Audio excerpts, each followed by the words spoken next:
COVID-19, virus mematikan yang menyerang dunia. Daya jangkitnya begitu cepat menyebabkan kondisi darurat. Jika tidak segera bertindak, jumlah kasus positif akan terus meningkat. Masihkah tidak percaya? Masih tidak peduli? Stop penyebarannya dengan social distancing. Jaga jarak aman dengan sekitar. Bekerjalah dari rumah, beribadah di rumah. Jika tidak mendesak, berdiam dirilah di rumah. Jaga jarak, social distancing harus dijalankan bersama. Karena berada di keramaian, kita beresiko tertular yang nantinya dapat menularkan yang lain juga. Mari saling jaga jarak agar rantai penyebarannya terputus. Ayo lawan corona. Kan tingkat kematiannya cuma 3%. Ini bukan soal penyakitnya, ini soal penyebarannya. Banyak orang terlalu lama membicarakan soal penyakitnya. Problem dari sini adalah karena di penyebarannya. Ketika terjadi bersamaan, asalnya ratusan, jadi ribuan, jadi belasan ribu, jadi puluhan ribu, maka sistem pelayanan kesehatan kita tidak sanggup untuk menangani. Jumlah tempat tidur terbatas, jumlah kamar terbatas, jumlah rumah sakit terbatas, jumlah dokter terbatas, jumlah perawat terbatas. Tidak jadi 3% lagi karena tidak tertangani. Karena itulah kami menganjurkan kepada penduduk Jakarta, jangan tinggalkan kota ini. Oke, Anda ngomong gitu nanti ketika mudik ini gimana nih mau lebaran? Sebaiknya jangan mudik dulu. Ya, but you cannot say that to people. Mereka akan tetap mudik. Sebaiknya jangan mudik dulu. Kalau sayang sama orang tua di kampung halaman, sayang sama orang tua di kampung halaman, jangan pulang dulu untuk periode ini. Sesudah mendengar penjelasan dari para dokter yang ahli, 85% itu tidak ada gejala klinisnya. Jadi yang membawa virus itu dia sehat-sehat saja, apalagi yang masih muda. Dia tidak ada gejala demam, tidak ada gejala batuk.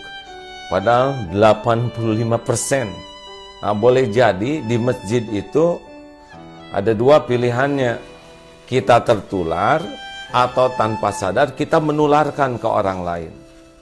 Jadi ini bukan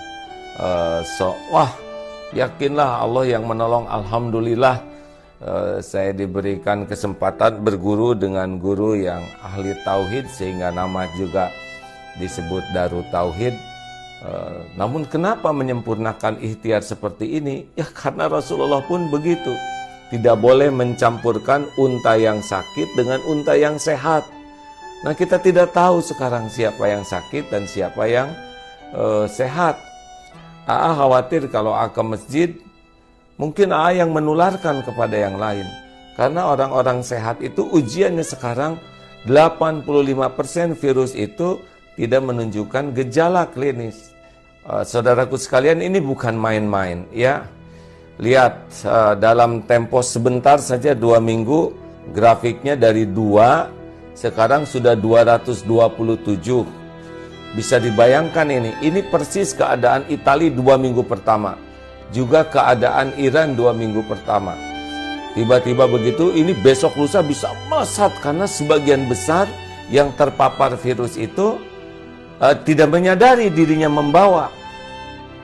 Kita berdesak-desakan terus kena lewat tubuh. Kemarin sudah juga menyimak penjelasan dari dokter yang langsung ini berinteraksi. Beliau mengatakan sekarang kawan-kawan dokter itu dari ahli paru sebagian sudah dirumahkan. Ventilator juga sudah berkurang. Jadi ini belum apa-apa. Nanti rumah sakit kita tuh sudah kekurangan dokter, kekurangan perawat, kekurangan peralatan, padahal ini belum apa-apa. Ini baru memulai ini. Ini belum apa-apa nih hadirin, baru tumbuh, baru 2 minggu. Besok lusa bisa ribuan dan puluhan ribu, mungkin na'udzubillahi min zalik ya. Kalau kita melihat kesantaian kita ya, melihat kesantaian kita persis di Italia yang santai, rileks saja, dianggap remeh dan tiba-tiba melesat. Ini adalah kezoliman bagi kita kalau kita menganggap remeh. Kita keluar hanya ketika darurat saja. Tahan, keluarga tahan berada di rumah, anak-anak tahan ada di rumah. Karena keluar kita tidak tahu jarak sekian akan kena. Ini penting. Kawan-kawan harus bisa memahami ini bahaya besar di depan. Kematian sudah ditetapkan oleh Allah Subhanahu wa taala, itu hakul yakin. Ini bukan bicara masalah mati, tetapi ini penyebaran yang luar biasa ini. Kapasitas rumah sakit kita terbatas, dokter, perawat terbatas. Ini beda dengan di negara lain yang fasilitasnya banyak, kemudian uangnya juga banyak, kesadaran masyarakatnya disiplin. Korea itu tidak di lockdown, tapi disiplin. Dan setiap hari itu mengecek dari sini tuh sampai 15.000. Nah, kita sudah hampir setengah bulan, baru berapa ratus yang dicek. Ini luar biasa di depan ini. Saudara-saudaraku sekalian, ini luar biasa di depan. Sedih sekali melihat banyak orang yang meremehkan, bahkan menertawakan satu sama lain, masih senang berkerumun. Ya mungkin karena belum